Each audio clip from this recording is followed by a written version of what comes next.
بسم اللہ الرحمن الرحیم۔ السلام علیکم۔ حضرت عقبہ ابن نافع افریقہ کے جنگل میں۔ حضرت عقبہ ابن نافع رضی اللہ عنہ نے افریقہ کے ایک جنگل میں شہر بسانا چاہا تاکہ وہاں مسلمانوں کا لشکر قیام کر سکے۔ چنانچہ اس کے لیے جس جگہ کا انتخاب کیا گیا وہاں ہزاروں قسم کے جانور اور خونخوار درندے بسے ہوئے تھے۔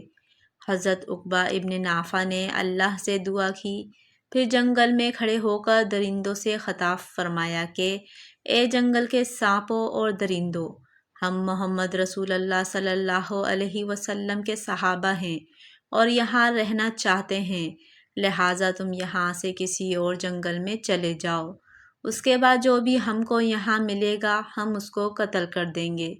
یہ سن کر جنگل کے جانور اور درندے اپنے اپنے بچوں کو لے کر جنگل سے نکلنے لگے اور دوسری جگہ منتقل ہو گئے۔ مسلمانوں کی اس ایمانی قوت کے حیرت انگیز کرشمے کو لوگوں نے متحر کر دیا۔ بربر قوم کے بہت سے قبائل نے اس دن ایمان قبول کیا۔